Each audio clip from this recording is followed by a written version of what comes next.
So I saw a post on X about the cell phone ban and how it's pissing kids off, or kids' parents off at schools. And I wrote, what if we actually dealt with education and mental health and disabilities on an individual needs basis? That's what I do at work when I'm volunteering in senior assisted living. I don't go off universal knowledge and stuff because I know it is a disabled person. Uh, Going off an individual needs basis for helping people is actually the way to go because I've seen a difference with that. And my elderly grandma, who's in her 90s, is living in a place is living in that kind of place. And quite honestly, I told her that, and she said, because she told me she had somebody who was listening to her care, and it was improving her well-being. And I told her I used it as special ed as a analogy to help her understand because I actually helped teach special ed when I was younger, when I was in middle school, and last year, because the teachers didn't have enough funding to hire a third aide, so I was a third aide even though I was a student. So after my work would get done, I was the third teacher's aide because they needed the extra help, and they weren't really supposed to do that. But did I give a damn? No. But I was able to help them. I was able to help my STC teacher and her other two aides who couldn't always be available to help the kids. I helped them, and I dealt with their. I was let me think. I was 13.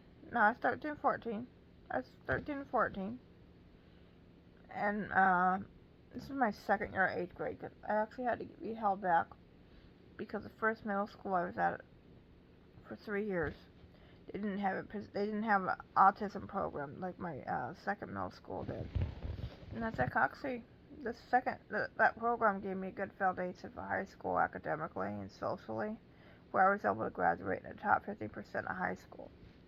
But had I not gone to there and had that help meeting my individual needs at school, I don't think I would have graduated as high as I did with the high class ranking and stuff. So I've seen as a SPED student how it actually helps to treat people with differences or mental health or even chronic illnesses and stuff based off individual needs versus universal knowledge. And I wish that the education system had it that way, but I know they don't have enough time to get to know each student and cater to their needs. But I personally think they need to change that. But I know a lot of teachers end up quitting, or people are afraid to be a teacher because of how kids are. But the way I view behavior, and I do this with my animals, because I have a dog. My German Shepherd is neurodiverse, which, believe it or not, it can happen with dogs. But a lot of times my German Shepherd responds best to me because I understand Simba the most. Well, with me, I take a different approach than most people. And quite honestly,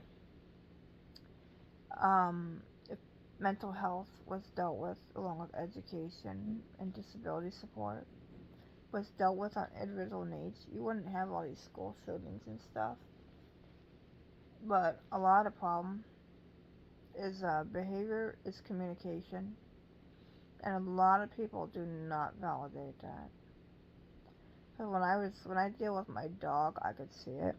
My African Grey, same thing. I noticed my African Grey after my Amazon died, as sad as it is that she's gone.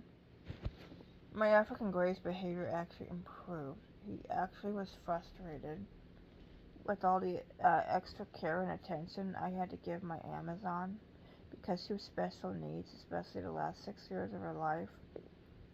She had complex physical and emotional needs. I had to syringe her twice a day for her meds. But then it no longer became effective.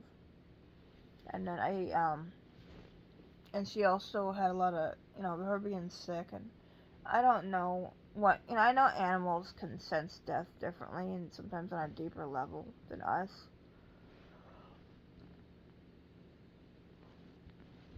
But quite honestly, I think Nani knew her time was going to be short. And I think in the last 6 years of her life, she developed separation anxiety and got more clingy to me. I mean, she's always been a mama's girl with me. But I think Nani became more clingy. Because I think she knew, without it, she obviously couldn't tell me in my languages. But I think she actually knew her time was going to be short. And I think in the last 6 years of her life, she clung to me like crazy. Because she probably knew she wasn't going to be able to live as long as she wanted to. And I personally think she did that because she wanted me to spend, she knew at some point it was going to happen, and I did too. I didn't anticipate it being on her 23rd birthday, so it was a lot sooner than I anticipated. But I personally think when she died, and she was so clingy the last 6 years when that got increased with that, it was because she knew her time was coming to an end, and she wanted the comfort that I gave her, because I comforted her the most. I was her favorite person. So quite honestly, I think she knew deep down it was going to happen. And I think that's why she clung to me so much and had more separation anxiety than she used to. Because she would literally scream when I was getting ready, but I honestly think she was afraid she was going to die without me when it would happen, and I made sure it didn't happen. Because I sat right next to her as she died, talking to her and praying with her. And I was by her side the whole time it was happening. And, so I met her needs the way she needed to. And I think so, I view behavior as communication with a lot of people. They don't realize it's not so much acting out. There's usually a reason for it. It's just hard, especially with kids. Excuse me. To actually figure out what trigger or unmet need or want is triggering the behavior. So if parents and teachers and those dealing with kids or disabled people or mental health people or patients, the way that an individual needs to solve their behavior is communication. It probably would make a difference in the well-being of everybody, and there'd be a lot less criminal activity and drug addiction than nowadays.